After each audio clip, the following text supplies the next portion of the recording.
Bonjour à tous, je m'appelle Alexandre Gonzalez et bienvenue dans ce making of de Thanatophobe.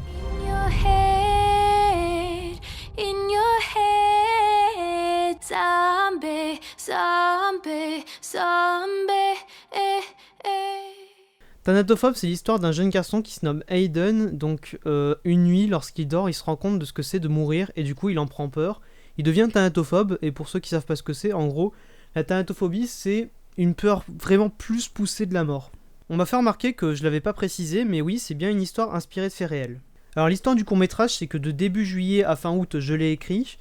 Par la suite, un moment où j'ai eu le temps, c'est-à-dire une petite semaine, et ben on a tourné. Et en même temps qu'on tournait, ben je faisais du montage à côté. Et après la semaine de tournage, j'ai un peu complété le montage. Le son est pas ouf, mais c'est assez mes enfants. Bon, qu'est-ce qu'il y a là, mec? Pourquoi tu crois que je vais mal? Bah, concernant ce que tu crois, je suis loin d'être con.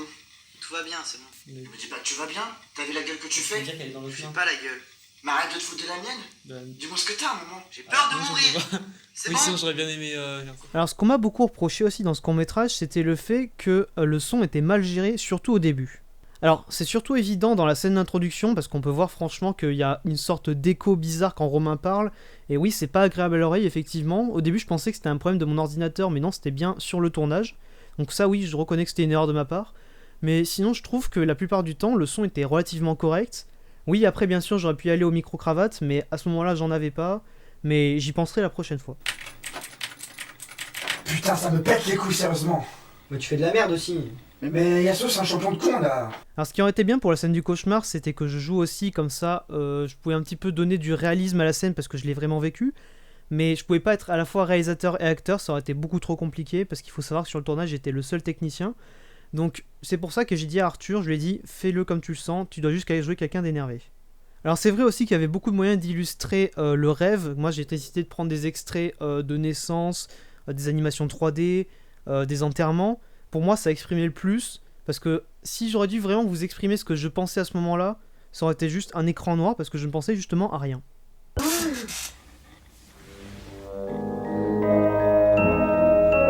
Mais pourquoi? Pourquoi c'est aussi injuste? Pourquoi c'est fait comme ça? Pourquoi? Alors la scène que j'ai appelée Révélation. C'est la scène où Hayden raconte à Marius ce qu'il pense et ce qui lui arrive. Et la grosse anecdote que je peux vous dire sur cette scène, c'est qu'on a mis un après-midi entier à la tourner. Pourquoi tu penses que quelque chose va mal? Parce que, contrairement à ce que tu penses, je suis loin d'être con, en fait. Tout va bien, c'est bon.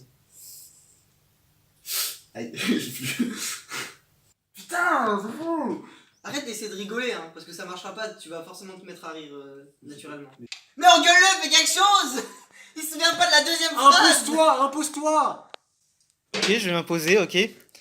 Ouais, comment ça, tu retiens pas ton texte? Tu te sens oppressé ou pas? Non. Ça marche pas, donc tu retentes. Recadre-le. Donc oui, même si on a passé un après-midi sur une scène qui aurait dû se faire en 2 heures, ben moi je suis content, j'ai passé un bon moment avec mes amis, on a bien rigolé, et le but c'était pas tout le temps d'être sérieux non plus. Je sais pas si tu peux comprendre. C'est ce qui me semblait. Personne ne peut me comprendre. Alors dans la scène où Hayden parle à son smartphone pour lui expliquer à quel point il se sent mal après 214 jours que tout continue à être triste dans sa vie, on m'avait donné plusieurs idées par rapport à cette scène, comme par exemple le fait qu'on voit le smartphone et qu'on voit tous ces enregistrements depuis 214 jours, et comme ça aurait renforcé l'idée que ça dure depuis longtemps. Il y avait aussi le fait que ce soit plutôt écrire dans un carnet et qu'on entend plus dans ses pensées. Alors c'est vrai que tout ça j'y avais pas pensé sur le coup, mais maintenant que j'y pense c'est vraiment pas con comme idée, mais sur le moment je trouvais que comme ça rendait beaucoup mieux. Jour 214. Je commence à avoir des pulsions suicidaires. Après tout, on meurt tous un jour, donc pourquoi pas maintenant? La scène où il s'engueule. Alors oui, effectivement, au moment du tournage, j'avais placé mes caméras d'une certaine manière, mais c'est au moment du montage que je me suis rendu compte que la caméra sur Hayden était hyper mal placée. Alors oui, on m'a dit que je respectais pas trop la règle du champ contre champ, et cette scène en est un bon exemple, mais bon, c'est pas non plus dans tout le court-métrage, quoi. Aussi, à la base, cette scène devait être tournée avec une caméra portée. Parce que moi, ce que je préfère faire, c'est porter une caméra quand il y a de la violence ou de l'action. Le problème, c'est que, étant donné que j'étais le seul technicien, je pouvais pas à la fois tenir la perche et porter la caméra, donc j'ai dû faire avec et y aller au trépied. Et les amis, on vient de tourner une scène avec la porte d'Alex. Et dans le court-métrage, je vais vous avouer quelque chose. En fait, vous voyez, quand je dois sonner, j'ai pas sonné avec la main, j'ai sonné avec le pif. Alors je l'ai pas précisé, mais oui, effectivement, toutes les musiques du court-métrage ont été composées par Name. Et d'ailleurs, dans la description du court-métrage, vous avez une playlist avec toutes les musiques qu'il a composées. Et je le précise, je pense que je vais retravailler avec lui plus tard sur d'autres courts-métrages, parce que je trouve qu'il fait du super travail, et j'ai été hyper content de travailler avec lui sur ça.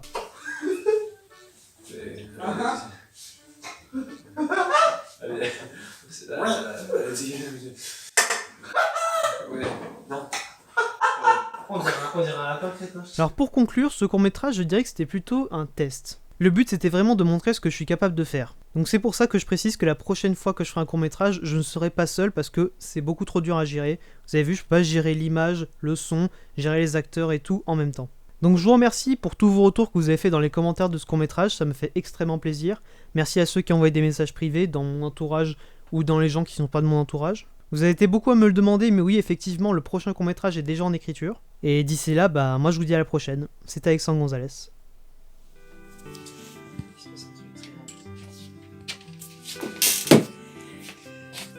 Attends, t'entends? Ça c'est la ville, ok? Ok. Ça c'est moi. Alexandre Gonzalez, réalisateur.